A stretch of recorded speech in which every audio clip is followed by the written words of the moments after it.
Yeah, generic answer of good business, I think, is full transparency, where everybody that's at the table for that business arrangement has some type of win, right? Where people are receiving benefit on both sides in a cordial way, and in a way that is hopefully, I guess, the obtainable goal is that it's being enjoyed, right? Because then it's people are having fun with what they're doing.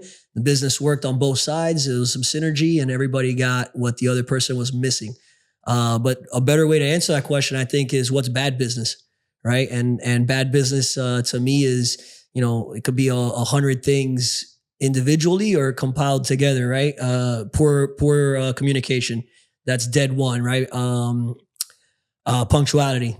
You're making people wait. Chances are you're not doing good business. What's the value? What are you exchanging, right? If your idea of business is hustling, then you're probably not going to be in business long. It's more of a short-term run. If you actually provide value and help and can help people along the way with that value, then there's business there. And I think there's business that it one day will end up being enjoyable.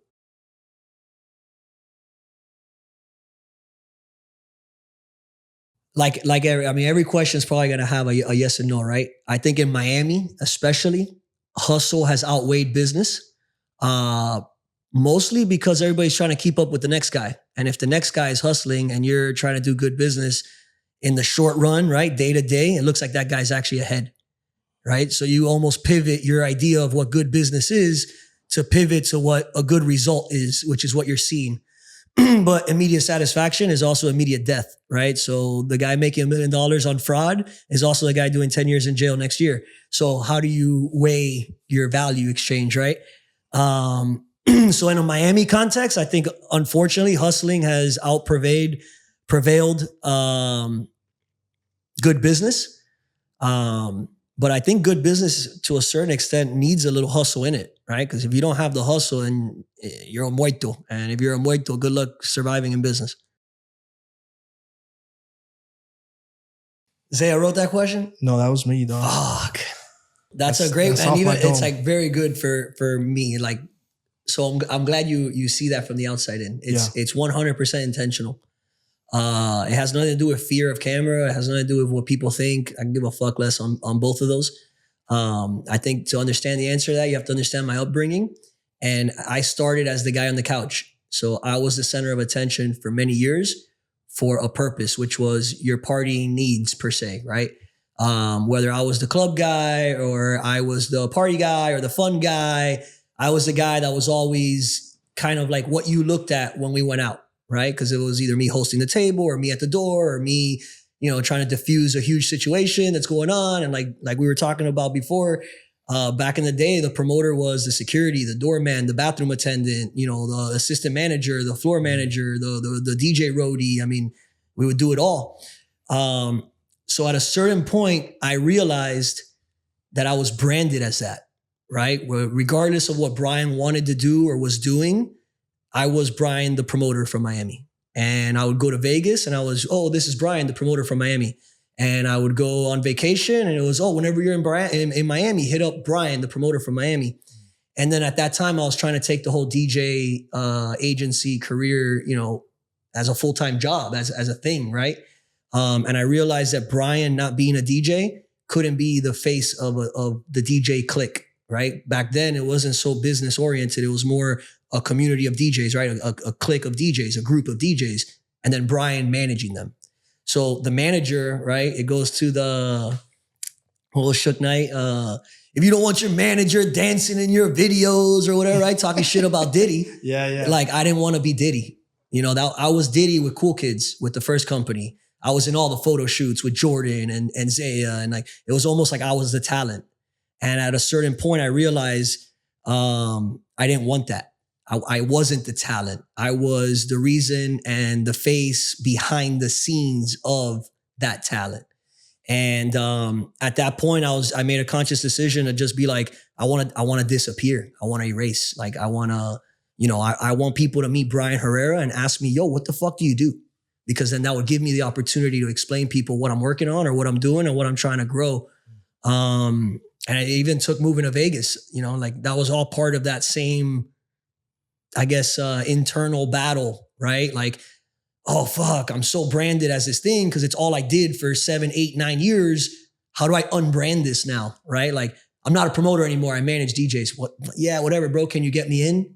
And I still have the same phone number. It took me years of, ignoring certain people and like, hey, it's 1 a.m. Yo, we haven't talked in 3 years, bro. Can you get me into Mansion? I'm like, Mansion's closed, guy. Like, what the fuck are we talking about? So I felt like it was my only way at the time that I could think of to like reset my public image, right? And it's cool. It definitely worked because I even run into some of my close friends now and they ask me, yo, what are you up to? Like, are you still in the club thing? Yeah, I'm still in Nightlife, but it's not like promoter driven. It's, I have X, Y, and Z going on. Oh, super dope. And I don't think I'd be able to get that message across if I was still the guy in every picture at the club shots. Like, people wouldn't understand what I'm doing. 2 reasons to do it. I think the first reason, and we'll start with the most non-selfish reason. I'm at a point now working on back-end agency and dealing with DJs and talent for 10 plus years, 12 plus years now. I'm at a point where I find younger people are hitting me up to ask me questions. And like, that's very rewarding to me. If teachers made millions of dollars, I would have just been a teacher. Like, it's very fulfilling to me. I like the idea of organizing thoughts and presenting it in a way where the other person can receive it and understand it. And that's literally teaching, right? So it's a no-brainer while I'm good at training and like some of those things that go parallel with teaching.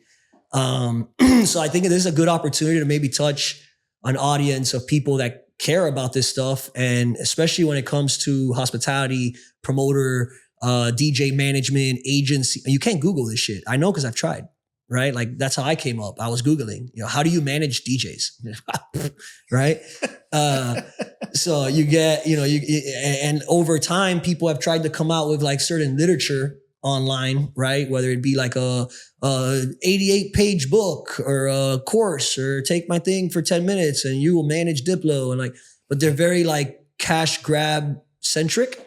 And I feel like it's for somebody that already went through the pain of not knowing what to do for 5 years, because that gives you a little bit of like understanding what you don't know. And then you hear certain things, you're like, that makes sense. I get it.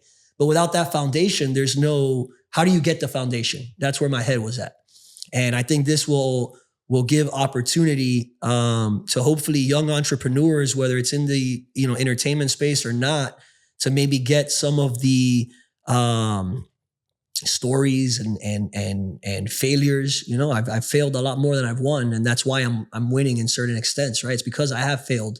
And even that alone, right? When I was younger, now I guess podcasts are more popular and there's like a lot of speakers out there, but 15, 20 years ago, when I told my parents I'm going to start my own business, that wasn't a thing.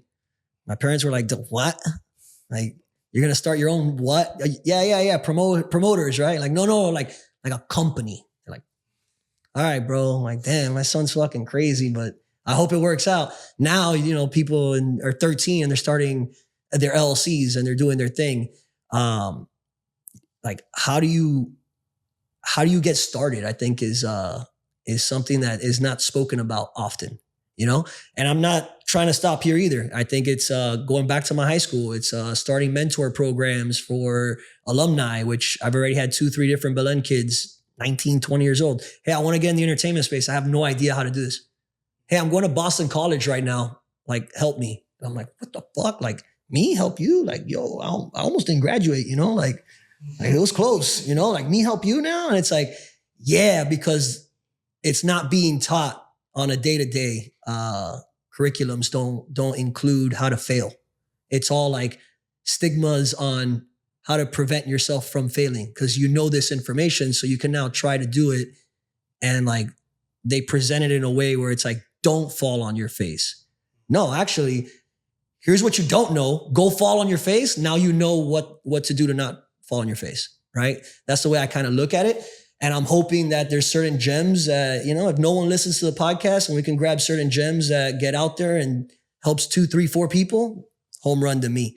So that was the non-selfish answer to that. The second answer is I feel like a lot of the audience that knows Rockwell and knows Zaya and knows myself and knows the DJ's part of it, they don't really understand what Rockwell has become, right?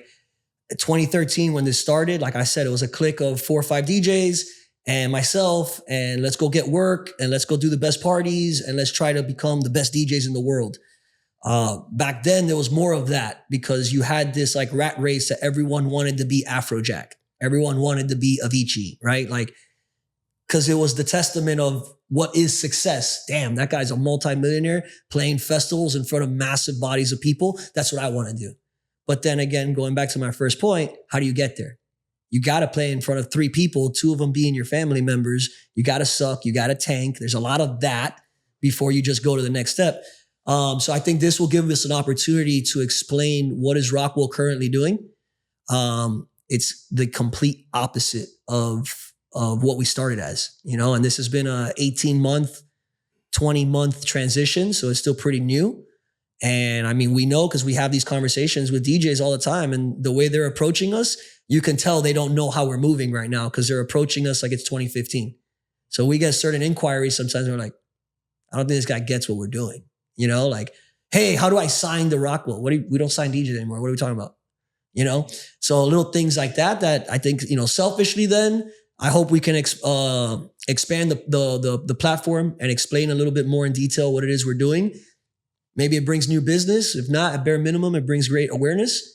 And then on a non-selfish tip, just to give back to younger or, has nothing to do with age, but just wherever you're at in your journey of entrepreneurship. It's a scary fucking road out here, dude, So it's good to have a light every once in a while just to know you're at least on the right road.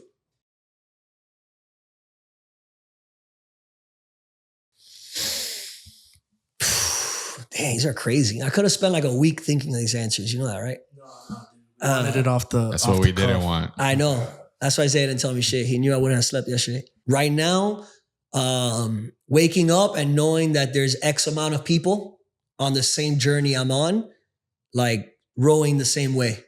If you can't tell, I was very big on sports, right? I was very sports driven, but not golf or swimming, right? Not individual sports. I never wrestled, right? It was football, it was volleyball, it was basketball, it was baseball. It was very team oriented sports. And I think I got addicted to like doing things with other people, but on the same effort level, right? And I'll expand on that. Like, so to answer your question straight short, my team around me, whether that's the employees in the office, whether that's the partners, in this room, whether that's the clients that call me all the time, just the fact that I am delivering value to all those people indirectly in different ways, right? The client gets the value of a service being done, to the utmost standard. The employee gets the value of working in a place that's healthy and mentally not draining and financially, providing and XYZ. And then as far as a partnership, we're growing something that's like cool, and I love that. Even if it's like something that I don't want to wake up and do every day, the fact that I have those people around that rely on me, and then indirectly, then obviously I rely on them. That's the fuel. That's the, bro, you're straight, dog. Like you have money, like you could take a month off and chill with your dog, bro, my couch and my little poodle, like, bro, like you're not getting me up. But then I think of, well, fuck, like if this closes, there's 3 people in the office right now that this is their full-time job, that this is how they rely on providing for themselves. So if I eat shit, then that's me saying that I might one day lose this platform or opportunity, which then means that those 3 people are going to lose their opportunity. That's like, talk about selfish, right? So I guess, what do I like about it the most today? That I'm not running by myself. Where over the last 15 years, I've done different turns in my entrepreneur career where it was very me keeping up with people running, right? In a management role, it's normally the talent's running, and then the manager has to keep up and push, and we're doing this, or, oh no, hey, hard left, you're going the wrong way, or whatever. So it's me like on everybody else's agenda. And why Rockwell has changed is that. Talk about being mentally brutal, right? Like talk about like like just being abused. You have 18 different creators, right? Or talent, and all 18 of them think a different way, doing a different thing with different objectives and goals. And I'm here trying to like satisfy all of them. Well, what am I doing? Satisfying other people. That's not the career I signed up for, right? So I think now that I'm able to decide this is where we're running, this is who's running with us, and this is what you have to do along the run for us to make it to the finish line, it's very rewarding because it is actually up to me. And then I'm dealing with people that are actually following a plan, right? So we see the growth, we see the reward, we see that new contract come in. Oh shit, it worked. We got a new partnership. We got a new account. We got, hey, these guys are trusting us with all their entertainment. That's cool. Like we're doing something right? Like you don't get that by mistake. You get that. And then if you do get it by mistake, you lose it pretty quick. So if we get it and we don't lose it, we're doing something right? So that exchange of energy of me having teammates again, I think is what gets the dick hard in the morning, right? But in the past, if you wanted to get some previous answers, I think the first answer always was my own agenda, right? Or no, sorry, not agenda. That was the problem. I didn't have my own agenda. I had my own schedule, right? So I think everybody that was an entrepreneur 20 years ago, basically they all said the same thing. Bro, I want to work for myself, right? Like I don't want to work for someone else. And I know because I worked at Express and Dayland Mall for 6 months and that didn't work out very well, like at all. We can't talk about any of that on camera. It's real bad. All right. So that was actually my last job. I was 18 years old. And I worked at Foot Action 6 months after that for about 2 months. That didn't work out very well. And that was my last job at 19 years old. I said, I'll never work doing something for $1 on someone else's like time, like my time on their agenda type of thing. And so the first priority of what do I get out of being an entrepreneur was the fact of not relying on a job. But by default, then the workload that comes with that, I mean, you're climbing up a hill by yourself, right? You're not working at a corporation like Foot Action that like, if you don't sell a shoe today, who cares? Nah, Papa, we don't book DJs. We're ramen noodles, So I think it was a cool exchange at that time that gave me the fix of like that game mentality of like, if you don't win, you don't eat. Wow. Great. And then I realized, okay, well shit, I'm actually kind of good at playing this type of game and I win. So I eat. Okay, let's do more of that. So I think it's been a journey that has changed along the way. It started very selfish. I want to make money. I don't want to work for anyone else. And I'm the fucking man. And then that has transitioned ironically into the most fulfilling part of this whole thing is everyone around me and nothing to do with me, which is pretty cool, and not to mention there's a whole other conversation. This is business after dark, not Bryan after dark. But as a person, like as a human, my journey has been insane, like my not journey so much, but my growth, for lack of a better word, right? Like my human development, like me entering real life, has been 100% geared by business and by my decisions on my day to day. Because literally, if you look at my life, with the exception of the gym, it's just business. I mean, it's family, gym, and work. But my work, I'm lucky enough to say it's a business that is also my hobby, my passion, my moneymaker, what I'm good at, what I enjoy doing, people I enjoy doing it with. I mean, I can go down the list. But in default, it's really just something that I've been working on for 15 plus years. I'm not going to give up on. And by default, then I have to win. Zaya. I was waiting for something. Next. No, we could expand on that. Least favorite part of being an entrepreneur.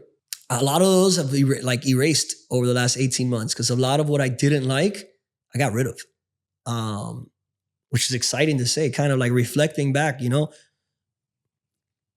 don't know if there's an answer to that. the question isn't what's hard about being an entrepreneur. There, I can go on for 6 hours, right? But what I don't like about being an entrepreneur, I don't think there's anything head on that stands out for me other than, dealing with people you don't want to deal with. And like I said, the business model has changed to allow me to not have to do that. So I guess I eliminated the only thing that I didn't like, right? Like a few years ago, and same business model, same everything, right? I was working with people that I didn't enjoy their company. Like I didn't really want to be around them, right? So by default, that does not make you want to wake up in the morning and work very hard. On the contrary, it's very demotivating. So what I don't like about entrepreneurship, I guess, then is like being demotivated by things that are not in your control, right? So if you're in a position where you have to deal with that shit, then I can see how that sucks. But if you're in a position where the business model really reflects what you're trying to put out, I feel like the minute you cut out everything you don't want around you, the energy will gravitate the people that are supposed to be around you, because now there's room in your life to welcome that.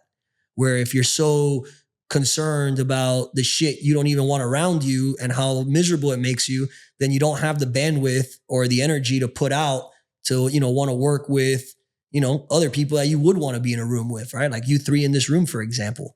Like this is a great little group to be around and to do little projects with and have a fulfillment of it, right? Like, as a human, you only have so much bandwidth, right? So how do you open up your bandwidth for what you want to do, but still leave a little bit of room in the tank for what you have to do to allow you to do what you want to do?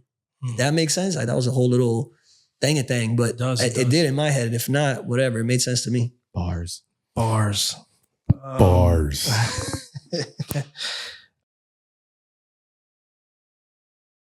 So if you're starting something new, don't expect a work-life balance. Like it would be very selfish for you to think that you can create something from scratch and make it successful while focusing on other things. Let it be your family or anything in between. The gurus online, and by the way, please, I'm not a guru online. This is not what this platform is supposed to become, right? This is not Bryan giving advice. This is Bryan giving stories and experiences in case it could help someone. The gurus online will be like, work-life balance, don't burn out, don't this, don't that. Like, you think Michael Jordan stopped shooting free throws at 7 p.m. because the sun was going down? No, he was probably figuring out a way on how to put a light out there because he wanted to keep shooting after dark. Anybody that's great at anything didn't get there mediocrely attempting to play the game. I mean, if you want to win at something, right? And win to me is like winning the championship, right? Not winning a game. You're going to have to sacrifice. There's no way around it. You're not, unless you're given something, right? Which in certain situations you are, right? If your dad has a multi-million-dollar attorney firm and you went to school and became an attorney and you're going to be given the firm, God bless you. Disregard everything I'm talking about. That wasn't my story. But at the same token, if you take it for granted, you're also going to be the reason your dad's company went under in 3 months, right? Because you didn't do shit. So just because you're given something doesn't mean that you stay winning at that thing. It just means you had a little bit of a head start and you have a training facility, right? Where the other guy is shooting jump shots on the street with a rock and a bucket. That doesn't mean the guy with the rock and the bucket isn't coming for your throat. And if you're going to sleep in and play golf on Fridays, you're going to be with a bucket and a rock on your facility one day looking out going, shit, this used to be mine. So I think the work-life balance in detail in the beginning of your journey has to be something that you are okay forfeiting and sacrificing. And if that's not something that you're willing to sacrifice and to go all in on, then like this entrepreneur stuff is all cool. And like I said, 20 years ago, I don't think anybody was really talking about it. But the intrapreneur role is very cool too. And I think that's now becoming more of a light, right? That number 2 guy where it's not your business, AKA it's not your headache.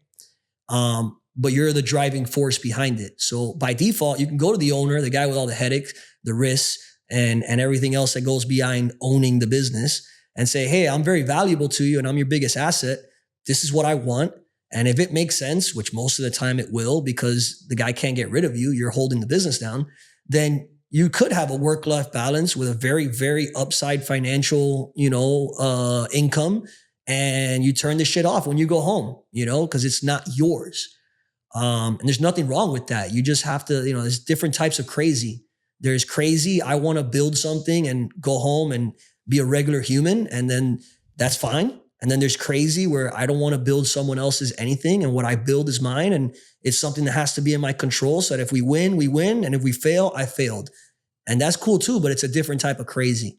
So I think you gotta really be real with yourself in the beginning and ask yourself, what are the reasons I'm doing this? Because if you're starting a candle business because you really like candles, but you took the time to think about it and you're like, fuck, this business shit sucks. Like buying wax, like, I don't know, man. I'm just really good at like making the new scents of candle. Well, then go find a successful candle business and be their scent developer and get $100,000 a year job, right? Like, don't start a candle business and then have to do all the 27 things you hate doing. And guess what? The thing you're going to do the least is probably the scents of your candle, because you got to figure out how to finance it. You got to figure out how to sell it. What are your ads going to look like? What is your, what is your marketing budget? What's this? What's that? No money coming in, all money coming out. What does that look like? Stress. Girlfriend's pissed. You're never home. Bro, all I want to fucking do is work on candle scents. Cool. Figure that out before you start the whole process.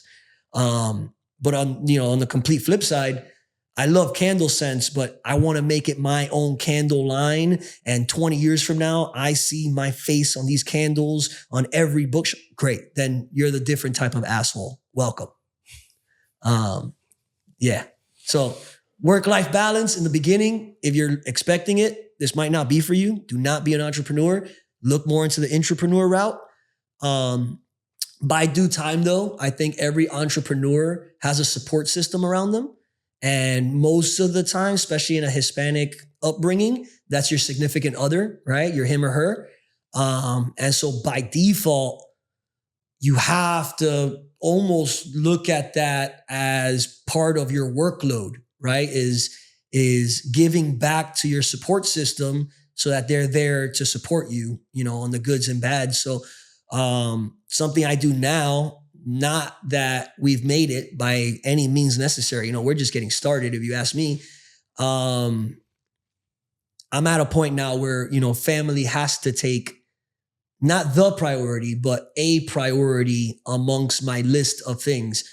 That doesn't say that they're not the most important thing to me, because they are, but it doesn't necessarily mean that has to be the priority, because if I can't afford a car to drive to my parents' house, then I'm not going to spend much time with them, right? So I got to figure out me, and then the reward is now I could invest time into my family, whether it's, making sure we all go do things together, or, certain gifts on certain days that before were not attainable, or being a good uncle to my 16-year-old nephew that's a little mini B-Money now, right? Like, and being there for these, the significant other that I live with, she, believe it or not, other people have bad days too. So there's days where she comes home and, she's a third grade teacher, God bless her. And there's shitty days in that, right? So damn, I got these emails I have to write right now, but she looks like she's going through it. Let me prioritize these 20 minutes going to my support system, right? And then I'll either get to the email before I go to sleep or first thing when I wake up in the morning. Where when you're first starting, you have to be with someone or not be with anyone, because that special someone has to understand you're not a priority. Like, I'm giving everything I got to start this thing. And the right person will see that and support that and be like, for two reasons. It could be selfish or non-selfish. Selfishly, well, shit, if that pops off, I'm going to be living good because this is my husband. Great. Do your thing, babe. Like, my Honda's cool, but I need a Mercedes. Don't come home, go work harder, and that's one type of support system. The second support is, man, this makes this guy so happy. I see it in him, like the reward system, him working on this and getting what he wants out of it. That's fulfillment to the right person around you, right? Someone not looking at it selfishly.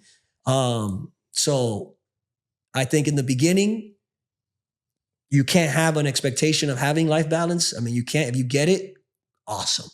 Cherry on the top. But you can't expect it. And as you develop in it, then it's something that you have to force yourself to prioritize, because there's nothing worse than being a successful millionaire by yourself, right? Like my whole thing growing up, why I ever even did business 9 out of 10 times with a friend is with the idea, like, everyone has the 60-year-old fat dude with the 20-year-olds on the yacht vision when they're younger, right? My success has evolved. It's no longer that. But I would always picture myself on that boat by myself with like 20 girls. I'd be like, I'd be so whack. Would I work my ass off my whole life for that? But then I would picture like me and my 10 partners that are all millionaires with me, and we're smoking cigars, and fuck the girls, throw them overboard. Now we're talking. Now we're on to something that sounds like fulfillment, right? Like being able to take vacations with your 5 partners and their wives, and it's 10, 12 of you, and you're going anywhere in the world you want, right? Or eating places, and it's not even a figuring out who's picking up the check. It's like that type of reward, and like sounds kind of monetarily or whatever, but it's in any experience. It has nothing to do with the dollar amount. It has to do with being with people that, based on the platform that you've created together, has allowed this freedom to enjoy each other in life. And like, I can see the people I work with every day. I can see our wives being friends. I can see our kids, going to the same schools and shit, like, because we're in the same ecosystem, right? Like it's this thing that we built. It's what do you call on the bottom of like the ocean where like the little things eat off of, it's like our own little like reef, like our own, it's not ecosystem, but like way of life, right? Like our own community, within this thing we call the world, I guess. So yeah. So if it's nightlife and hospitality,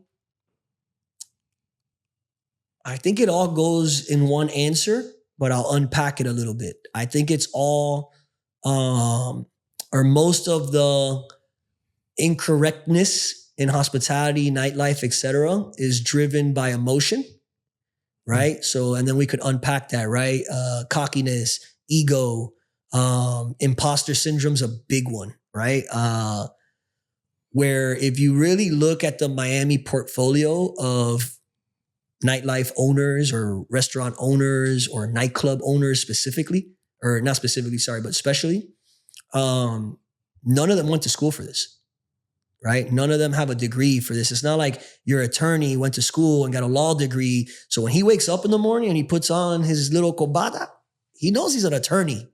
I am a lawyer. I know. I went to school. I got a papelito here. It says it. We're good. You don't become a nightclub owner at college, right? Like there's no paper. So there's no proof that you know what you're doing. And by default, I think that gives people, whether it's conscious or subconsciously, a little bit of that imposter syndrome where I have to act like the owner because like I want people to know I'm the owner, because you know who your attorney is. When you walk into a restaurant, who's the owner? It's not the guy defending you in court. That's your attorney. My bad. So I think imposter syndrome is number one, where it drives people's decisions based on looking at it a certain way. And a lot of that has to do, I think, as well with growing up the pipeline.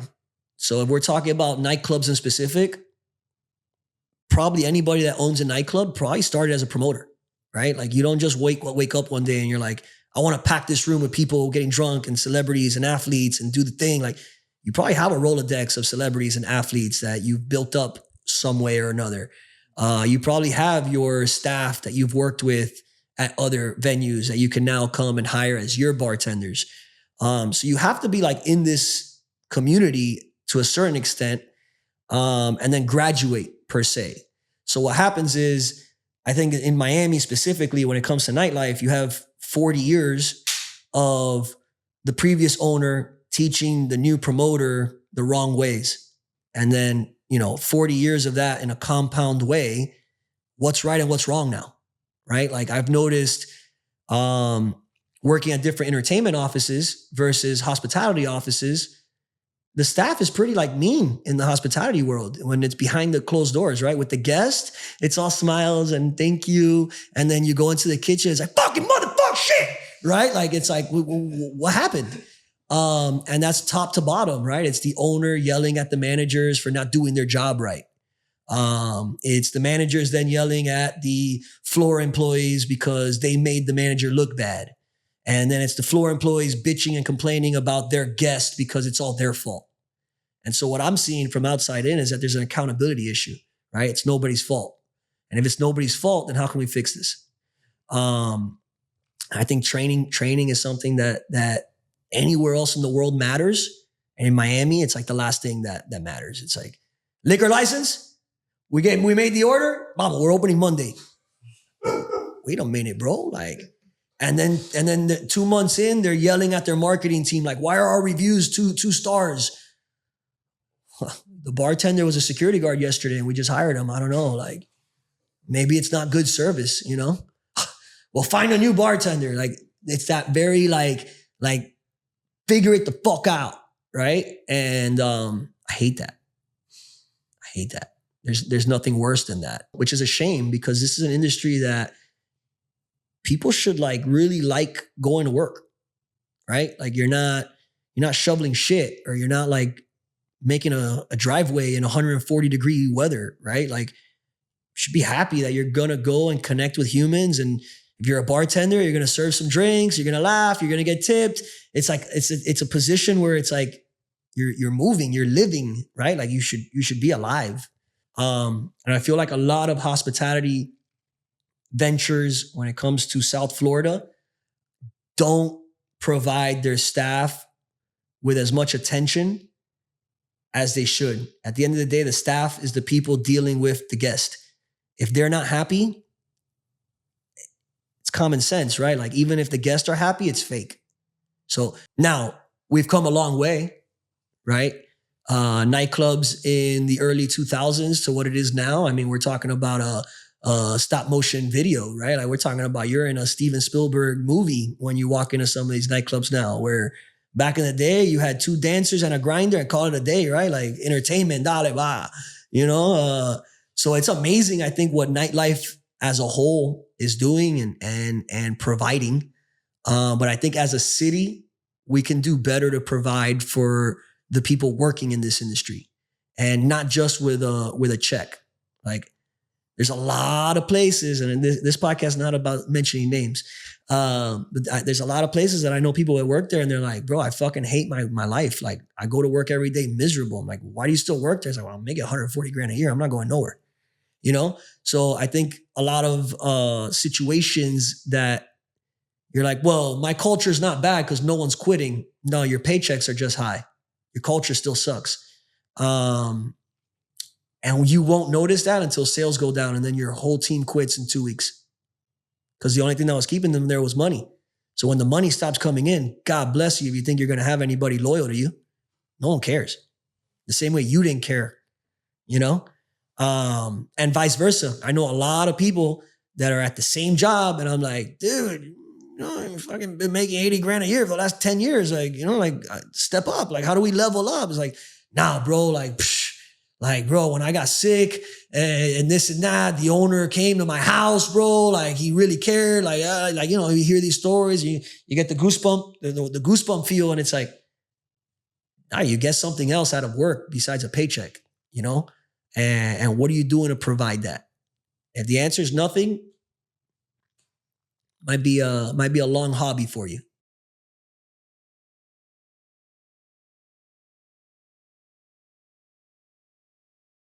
Man, I tell you, I'm definitely proud of all the failures. Like I said, predominantly because I tried it, and I'm like going failure, like right down my head right now. There's not one that I didn't learn something from. So then, was it a failure? Because if I don't go down that road, do I learn that thing that I learned, right? Whether it's a a lesson, an experience, something not to do, something I should have done and I didn't do. Well, I didn't accomplish what I set up to do, but I learned X, Y, Z along the way. And now that just opened my brain, I can do this, right? So I don't think there's a failure with the definition of what a failure is that is actually a failure, because I have failed, but I have gotten value out of those failures. So it's not, your typical definition of failure, loss, death, hatred, right? Like all these negative associations to failure.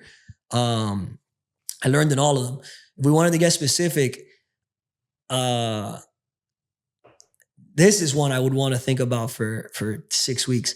I think losing a key employee is it's not a failure, self-failure, but it's definitely a business failure. And you learn a lot from it, whether it's why did you lose that employee, right? If it's something that's out of your control, well then shit, you just learned that you might lose employees even if it's things out of your control. Health, family, moving out of Miami, can no longer, work here. All these things, like I could do everything right. I can't stop those. I didn't even think of that until I lost my first key employee.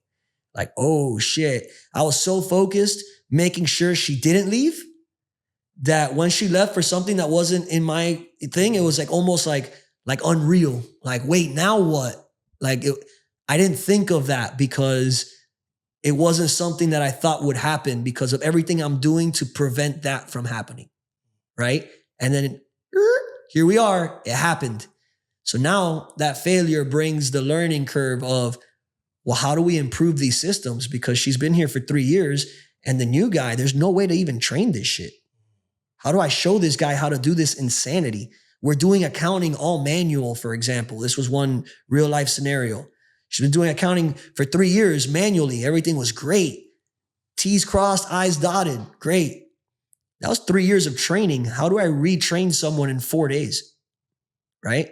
So it took us making all our accounting digital, bringing on, QuickBooks, consulting with certain accountants, streamlining things. We created 15 different systems that didn't exist when she was there. And now, you could ask Zaya, the accounting's so much better. So if that failure never happens and that employee never leaves the company, I never improve the accounting process of Rockwell. And if I don't improve the accounting process 5 years from now, it might have, or 5 months from now, or 5 days from now, it might not have been able to withhold the growth that we've gone through the last 16 months. I might have had to have turned clients down because our internal systems were not able to keep up. So that's a perfect example. I think that's like a big failure. But out of all of that, what was the bad thing? I lost someone that we cared about and that was making, day-to-day life easy for us. But the system that she was focusing on got improved. Our day-to-day got better. The new employee does it even better because he was taught in a better way with better ways to do it. The team is happy because the accounting's more, organized. I mean, everything I could think about the situation was a win. But by definition, it was one of our biggest failures, right? Another example within the same realm that I can think of that comes to mind is losing like a key client, man. That hurts. And the first time it happens, bro, it's like a total knockout. You're like that feeling of like when someone close to you dies or something, that like you're almost like in shock, right? Like that frozen body feeling of like, what do I do now? Right?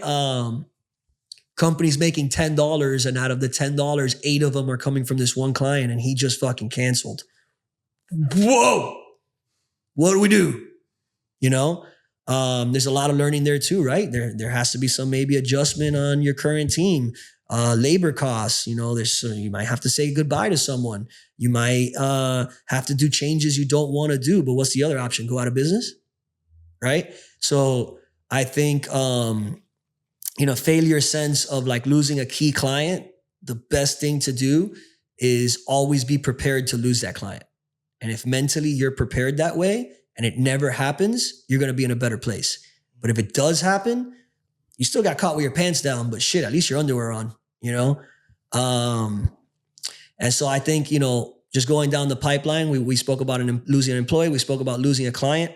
And the third one, and just thinking of people in my ecosystem, because without the people around me, an agency doesn't work. Losing a key talent, I think, was a big learning curve too, right? In this specific realm of us talking about running a talent agency, you got, certain people that you almost base the agency around, right? Because they're your top talent at the moment. And then they leave and it's like, oh, everything we were doing was geared almost towards that direction. Like, what are we doing now? So that's something that I learned. I went through 3, 4, 5 really bad breakups, right? Not bad as in like battered housewife, and like we still send each other texts, middle fingers in it, right? Like not bad in that sense, but bad as in like wake up call and a couple of them were people that like I would have never expected or seen it come, right? Like the reason why I'm doing this today, literally in 2024, was for the first DJ that I ever helped out. It was me, the promoter, and it was like, yo, I'm gonna help you, the DJ. You're my friend. Let me just help you because it's in an industry that I'm in. And it was not for business. It was not for financial gain. It was for nothing. When that person left the platform, like, bro, what? Like, the whole reason why I'm doing this is you. And you're going to do something else? The fuck do I do? Right? Like, this wasn't something we spoke about. So that was one type of heartbreak, I think, failure, which those sting differently, right? Because you are tying a little emotion into it, where you had an emotional attachment to that partner, to that client, to that employee, to that talent. Same scenario, different example. Sometimes you go out of your way to build things with certain people because you're all in. And then 6 months in, that person backs out and it's like, it was your thing. I jumped in to help and now it's my thing and you're not even in it, right? The first studio we owned, I bought that whole thing was for one DJ that had one. And we were like, well, let's come together and make a bigger one and create this thing. And I don't make music, guys, right? Like, plot twist, the studio wasn't for me. And then certain amount of months in, he's like, yeah, I'm not using it anymore. I'm out. What about your rent? Like, I got a whole studio and office because of you. I'm paying for the shit. And now you're not going to pay your monthly rent. Like, so it's my studio now, I guess. Why did I do that? And I think to tie it all together, and I know this isn't an episode, but maybe we can make the clips make sense. That had to do with the daily frustrations that got me to where I was at 18 months ago to change the whole direction of the company. So was that a failure? No. It took me longer than I would have wanted it to, but all those little failures and heartbreaks and losing certain people got me to realize that Rockwell needs to have a vision and a plan that complements Bryan, not any other factor that's part of it. And then we will, by default, get the right employees, the right talent, and the right clients that will complement this vision, not vice versa. Build a vision around the right client. Because when the client leaves, your vision's dead. Or the right talent, because when the talent leaves, your vision's dead. So I guess looking back at it, and this has been a little bit of me actually talking out loud to get to your answer, all those heartbreak failures, I guess, compound 15 years of failures got me to understand the mindset that I needed to be doing what we've been doing the last 18 months. And if we want to compare success levels, I mean, no brainer, what we're doing now is a lot more aligned with success than what we've been doing the last, 10, 12 years. 1,000%. I enjoy teaching in the sense of value exchange, not necessarily when it comes to a specific topic. I would like to eventually create something that brings it all together, right? Everything in my life. My sister's a middle school teacher for the last 20 plus years. My girlfriend's a first, second, third grade teacher, loves what she does. A lot of people in my life are in the educational system of, your traditional schooling. I'd like to one day kind of, and I know nothing of this world, so there might be some premature convo here. But there has always been an aspiration since I was a little kid to own a school and figure out what's the best curriculum to put in front of youth that's going to prepare them for life, not for college. I feel like school, kindergarten to 12th grade right now, is very geared to preparing you for college. And then you graduate college and you realize you're not ready for the real world. So why not be prepared for the real world throughout your upbringing, especially the years that you retain everything, and then go to college to apply that, right? Other countries, you go to the military for a year before going to college. You graduate high school, you enroll in the military for a year or 2 years, and then you go to college. I think that makes sense. Like when I was in 18 walking the hallways of FIU, I had fucking no clue what life was or what I wanted to do in life. So how is that a year where I'm supposed to be making decisions that are pivotal for the rest of my life? What are you gonna be? Like, is this like we're going to the mall and I'm picking out an outfit? Like, what are you gonna be for the rest of your life? Oh, easy, fireman. Like, how does this process work? Like, this is crazy. I think between now and the time that I'm ready to do something like this, right? Which this would be like more of like a hobby project, estoy viejo con dinero y no sé qué hacer, you know, that type of comment. I think between now and then, there'll be other schools or platforms that come out with curriculum that's more based towards this. And so it won't be like I'll be a pioneer in this. I feel like I would be an added value to something that is coming. And that's this school that I'm envisioning. From now till then, there's opportunity to give back in the current industry I'm in, with kind of curriculum style things, but not like, and there's nothing against it. I think it's genius for the people doing it, but not like download Bryan's masterclass. But I can see maybe having things, whether that's visual or audio or things that you can read that provide value to people in this industry, and in a way almost do it without taking credit. So to sum up the whole answer, I think in a long form, down the road, a hobby, I could see a school being in the portfolio of businesses, mostly to complement my significant other and my sister and everybody else in that world that are studs. Not because they're my family, but like the amount of care my girlfriend has for those little kids, and none of them are ours, is like on a whole other level. So that's the long one. And then in the short run, I hope to be able to put out content in many forms to provide value in a very non-selfish way. Like, take it and do what you want with it. Kind of like these clips and kind of like what this podcast will be, right? In an entrepreneur world, like, hear that story of me losing that first employee and then know that it's going to happen to you. That first employee will not be there for 40 years. You're not going to have that employee for 40 years. So I don't know. Like, no one told me like, oh, hey, you're going to lose her. Be prepared. No one told me that.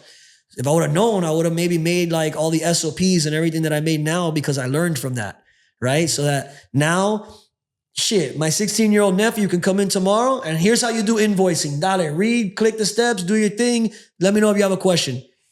I would have been building that out since day one if I knew, you know, my person I was relying on to know all this shit was going to one day just get up and leave. And now the only person that knows this is me. How do I give this to you? You know? So yeah, hopefully there's value exchange out of this.